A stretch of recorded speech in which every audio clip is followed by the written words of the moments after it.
You know, my dumbass actually paid extra money for the Dolby Digital version of the film.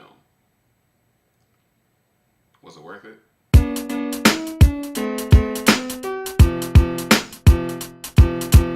What's up, guys? This is Courtney, one half of the Brothers Deconstruction here, and I'm bringing you my review for Captain Marvel.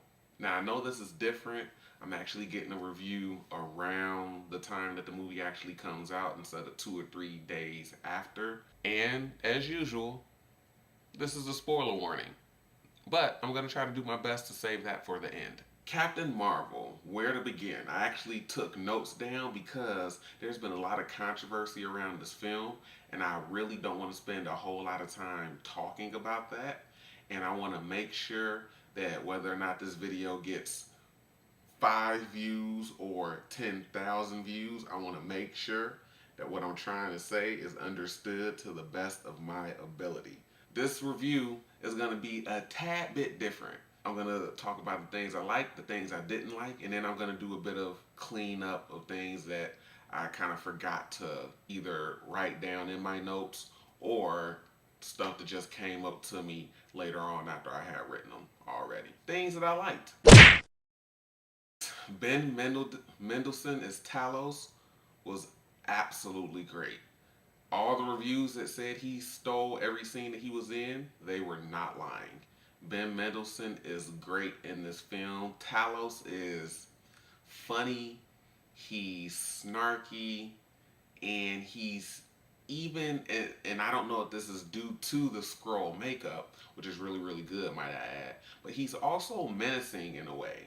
But there's a backstory with him that I'll get to later. Another person or character that I liked in the film was Samuel L. Jackson as Nick Fury. This is a younger Nick Fury. The de-aging technology is great. I didn't even notice it. And the funny thing about it is you kind of forget that Samuel L. Jackson is like 70 and he doesn't look like how he does. But it was just so believable that I was like, yeah, this is how Samuel L. Jackson looks. That's how good the de-aging technology was. But moving on to the character, Nick Fury in this film was really, really good. I do think he was a tad bit underused, but for the buddy cop type of film that this movie turned into, I liked what they did with him. Another thing that I liked is some of the humor in the film actually hit well. Now I have a weird sense of humor, so some things in the movie that probably shouldn't have been as funny as they were, or people weren't laughing at them like I was. I mean that's just how my humor is. But essentially fridge logic or anything like that, fridge horror is something that hits you after the fact. A lot of the reactions that I had in the film that I thought were funny that I actually kind of chuckled or laughed at were like passing moments. Now, when I tell you guys, and I would never lead you astray, that the Stan Lee tribute in this film is so fucking fire. I literally almost shed a tear, but it was that moving where it was like, oh damn, man, like we're really gonna miss Stan Lee. A pretty simple Stan Lee cameo, but I read in an article that they kind of changed it where before it was just like a regular cameo, he pops up and then that's that. But they changed it to where Carol acknowledges him. So Carol, in that moment, he's one of the passengers on the train that Carol is chasing the scroll through, and he's reading. I think it's a script for Mallrats or something like that, and he's reading his line. She peeks behind the script, and it's him, and he just looks up and smiles at her, and she has a small little smile back. And so they said that the reason why they changed it is because, obviously it's one of his last cameos. So in that moment, Carol was the representation of the audience. Like, it's a small little smile, kind of thanking or acknowledging the acknowledging Stan. So but the actual tribute was absolutely amazing. Another thing that was amazing is the mid-credit scene of this film. I'm not gonna touch on it now. I might touch on it a little bit later. I'm not gonna try to even though I've given my spoiler warning, I'm not gonna really jump into spoilers. I might do a secondary review. But the mid-credit scene is absolutely amazing. It ties into Avengers Endgame really, really nicely. Really, really nicely for the most part. And even the post-credit scene is like it's a funny post-credit scene, but then it makes you think about some other things, but I'll get to that later. Now, this is where I start getting into spoiler territory. One of the last things that I liked in the film was the subplot with the scrolls. I said this on Twitter, and I kind of figured it out just from the marketing. But the Carol is basically an amnesiac character, and or brainwashed character in the sense that she was picked up by the Kree, took her in, and kind of brainwashed her and made her one of their own. But there's a subplot with the Skrulls where you think that the Skrulls are the enemies because the Skrulls and the Kree are enemies. They're having a war. But then you find out that Ben Mendelsohn's Talos isn't really the villain of the film. It's the Kree. And Ben Mendelsohn's Talos and the Skrulls, they're really just looking for a home world because the only reason why the Kree are at war with them is because they won't assimilate to their empire, which is similar to the comics. And that's why they're kind of doing what they do in the movie. And there's this really touching moment with Talos and his family, his wife, his child, and his other brothers and sisters of their race. So I actually liked that, and I thought that was really, really cool. Now you probably noticed I didn't mention some things in that section of items that I liked about the movie. Here's are the items that I didn't like or just didn't work for me.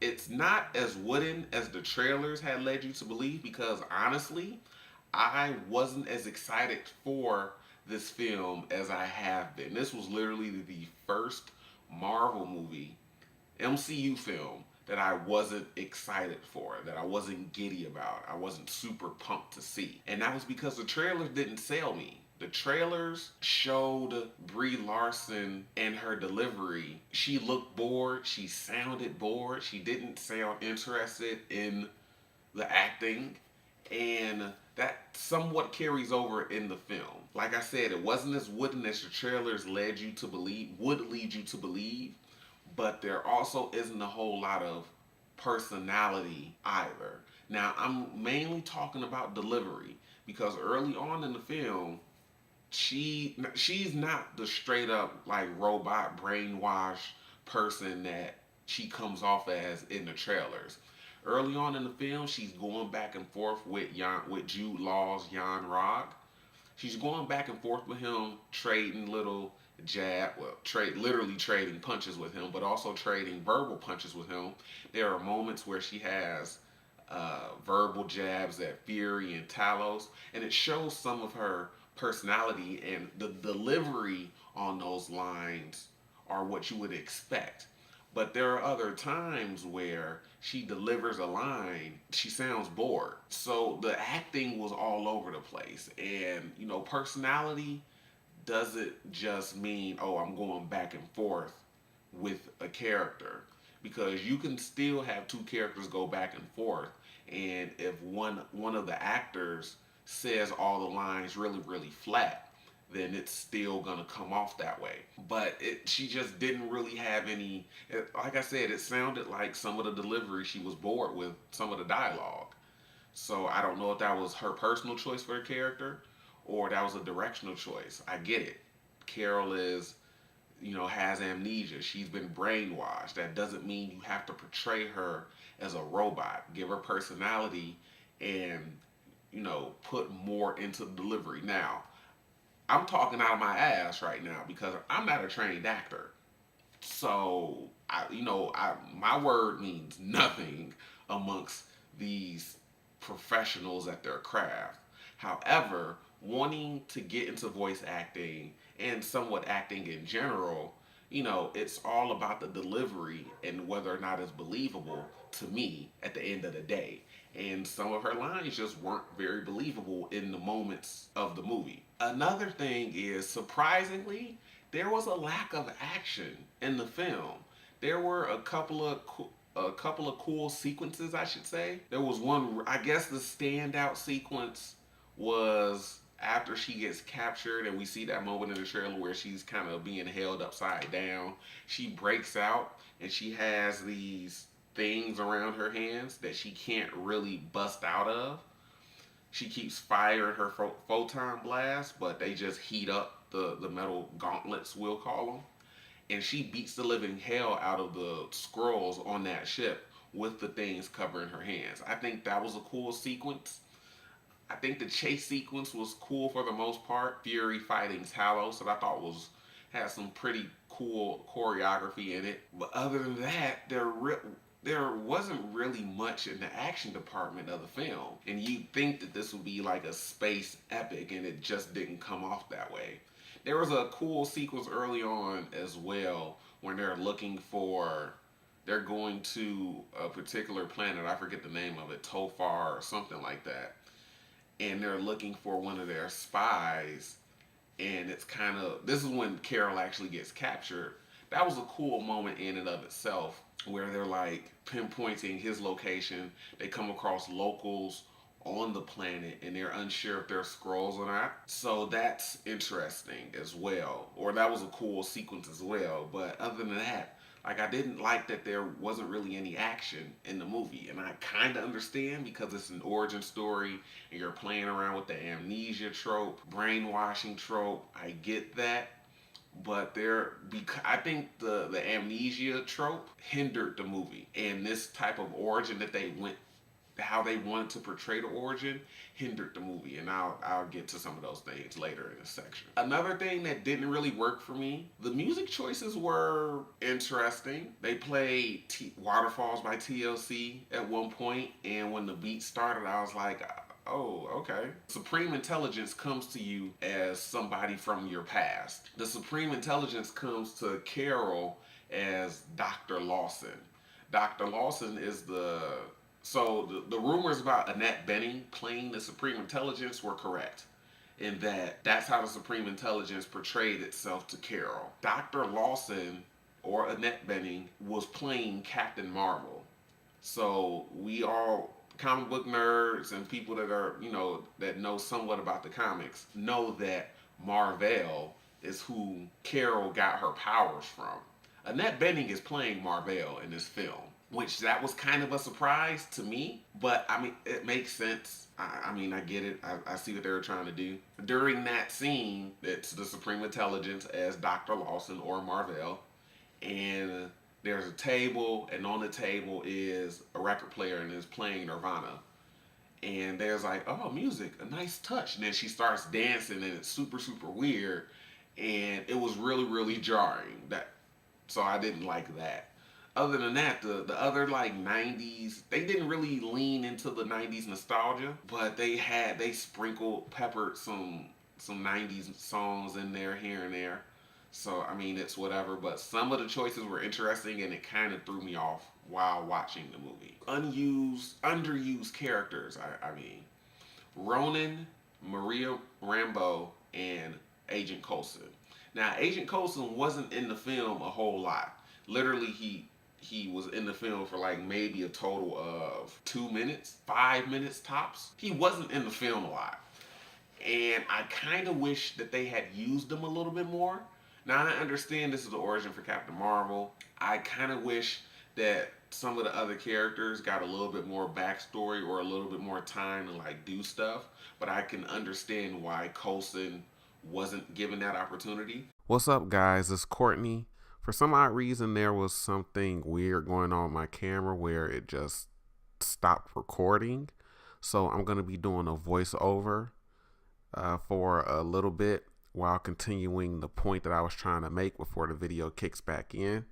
Again, sorry about that. I thought it cut off a lot later than it actually did, but now that I'm in the editing process, I realized that it cut off way sooner. So the point that I was trying to make about Coulson was that I understand why he wasn't used more, because he was labeled as the new guy. Fury tells Carol that he's the new guy. So I can kind of understand why he wasn't really used as much, but he still had his own little moment later in the film when they were going to arrest Fury at the Project Pegasus base. Coulson had Fury and Carol cornered, but he chose not to arrest them.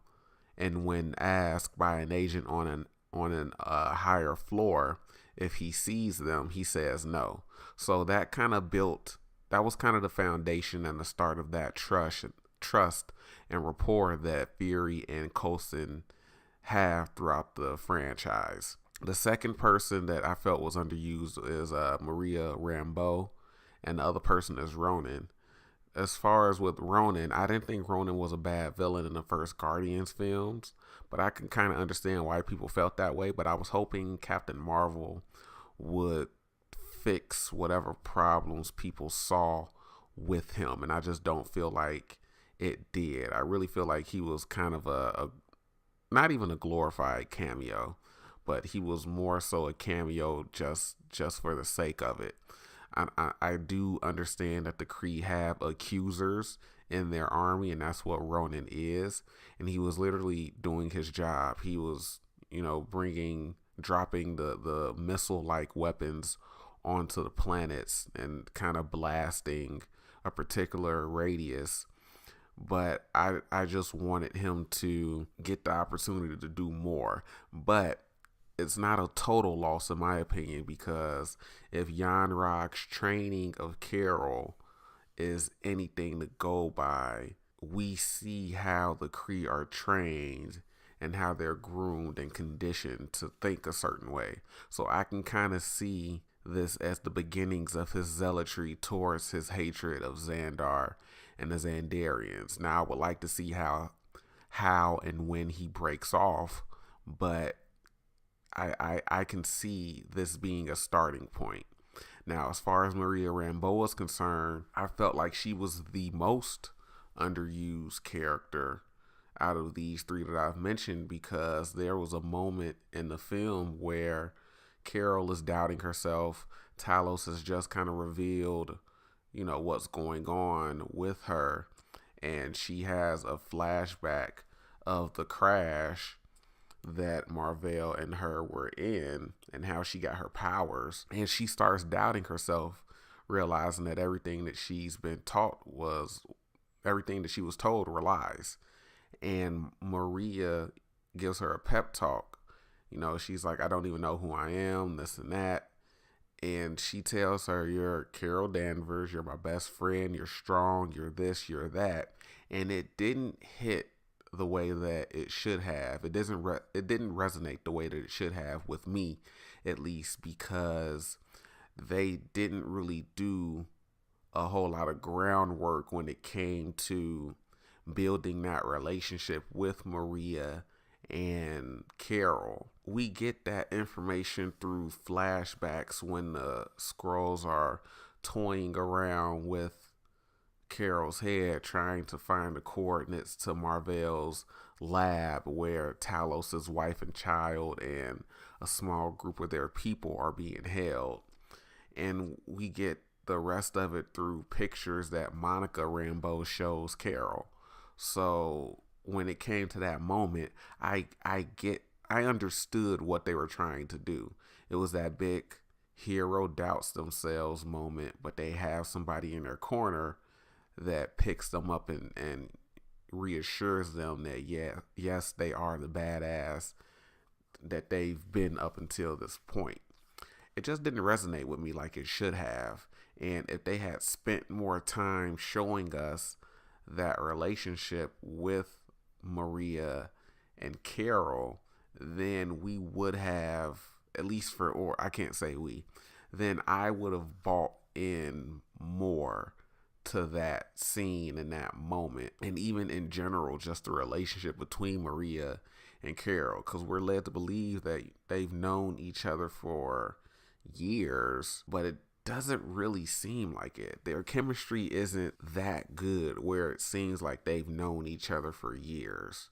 So yeah, those are my thoughts on the underused characters. Now moving on, Another thing that I wasn't really feeling was Fury losing his eye to the flirkin.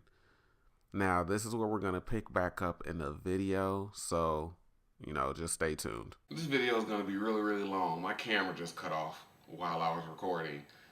This is going to be a doozy. Anyway, where was I? That's right, talking about Fury losing his eye to the cat. Once we saw all that material from the trailers and the poster, and they even gave the cat a fucking character poster, we knew that they were going to keep it true to the comics and have Goose be a flirkin, and that turns out that was the case, and that's how he lost his eye. Or he still physically has an eye, but that's where all the scars and everything like that come from his eye. That didn't work for me at all. I hated it. Just like the cat, he was doing goo goo gaga, like, oh, you're such an awesome cat, and the cat scratched him on the eye.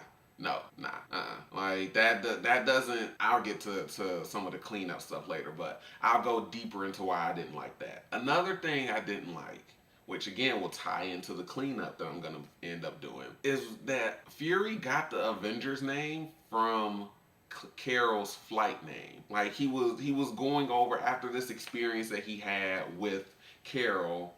I never thought that there would be threats from up there. There needs to be. He basically starts writing out the Kree for the Avengers. There was a time when a group of individuals, that whole thing, he starts writing that out, but he initially calls it the Protector Initiative. And he's looking through this file of Carol's, and he comes across this picture of hers again. And it says on her plane, on her jet, Captain Carol Avenger Danvers. That was so fucking forced. I hated that when I saw it. I hated that. No, don't force it like that. I Come on now, man. Really? I just don't. I just can't. So, cleanup. Like I was stating before, this movie taking place in the 90s messes up the MCU timeline for me. It raises a lot of questions. That's really all I can say without diving too deep into another 45-minute video. There are a lot of things that happen and that kind of retcon stuff that we saw in the first Avengers film and in some of the other movies. And it was like, I get it that you guys want to set this during the 90s, and it was cool. It kind of created some plot holes. And I guess a big plot hole for some people was the fact that Fury had this pager and didn't call Captain Marvel during the first Avengers film or Age of Ultron or this and that. And Kevin Feige, there's an interview about that. And Kevin Feige basically said, first of all, Carol said that it was an emergency, which is something that I stated, I don't know how long ago. Maybe she probably told him, don't fucking call me unless it's an emergency. And at the end of the movie, we find out that Carol goes and helps the Skrulls find a new home. And she's probably helping gather the rest of their race so they can get to this home world. Who knows where this home world is and what else she's doing. She's probably protecting them from the Kree. Who knows? But one of the other questions, and he also said, not only did she say that it was an emergency, who says that he hasn't pressed it before? Which, he's right, he has a point. You might look at it as a cop-out, but we never saw Fury press the button on the pager until the mid-credit scene of Infinity War. We've never seen him press it. So, there's that explanation. She also doesn't come off as the most powerful character in the MCU. She's powerful, don't get me wrong, but she doesn't come off as the most powerful character. And again, that probably seems the case because there aren't a whole lot of action scenes in the movie. So we don't really get her showing off like she should. And she does show off in some points where she figure out, oh, I can do this and I can do that. And she just starts flexing on people left and right. But it doesn't. I'm supposed to believe that she's the most powerful character in the MCU. That they didn't pull that off. I definitely believe she's one of the most powerful. I don't believe she's the most powerful character in the MCU. Like I said earlier, they don't really lean into the 90s nostalgia. That's a toss-up whether or not you think that's good or bad. For me, I think that coupled with the fact that there are things that are going on in the film that kind of retcon stuff that happens in the universe later on, I really truly believe that this could have been like a movie that didn't have to take place during the 90s. Especially when it turns out that, one of the core that they're trying to find that powers a whole lot of stuff is the fucking Tesseract. Really? We're still using the Infinity Stones as MacGuffins? I'm not gonna go into a rant. Hey guys, I just wanted to do a really quick pickup, something that I forgot to mention in the video before. Another question that I had was, what does this mean for Secret Invasion if the Skrulls aren't really that aggressive, and they're only aggressive toward the Kree because the Kree are basically hunting them down and trying to exterminate them because they won't join their empire? Talos is still out there, and I kind of didn't trust Talos. There was still a little bit, as racist as that sounds, there was a little bit in me that kind of didn't really trust him because he's a Skrull, but he seemed genuine, and the fact that he was only looking for his family and his people to kind of move to a home world and mind their business. What does that mean? Are there still some Skrulls that stayed on Earth that have, nefarious means and they don't have good intentions? Or is that it? Like, what does this mean? Are they not going to use Secret Invasion going forward? What's going on? Now I'm kind of confused because I was banking on Secret Invasion being, the next phase of things to happen, or a subplot in the next phase of movies. So that was another thing that I wanted to bring up as well. Yeah, I mean, this video is already going to be long as hell. Hopefully you stuck through it. Those are my in-depth thoughts on Captain Marvel. I wrote down notes hoping that this was going to keep it short and sweet. It did not at all. The movie, you should go see the movie. It's not terrible. Brie Larson has been an asshole in the media lately, and the marketing has hit you over the head with the woman empowerment stuff. Just know that the movie is entertaining. There are flaws with it, but I think the good outweighs the bad. But go in knowing that, hey, there are going to be moments where you might catch on to certain things like, hey, rah rah, go girls. There are some moments where they do it kind of subtly, but then there are some moments where they kind of hit you over the head with it and it doesn't land as best as it should. It's definitely not one of the top MCU films. It probably lands in the middle for me. I do plan on going to see it again just so I can get a better bearing on things and picking up on smaller things. Form your own opinion. I say that about most films unless it's just that bad where no, you shouldn't waste your money or your time. So turns out that, the Dolby experience was worth it. That surround sound is uncomfortable as hell though. Jesus Christ, like my body was almost hurting. And that was just during the previews.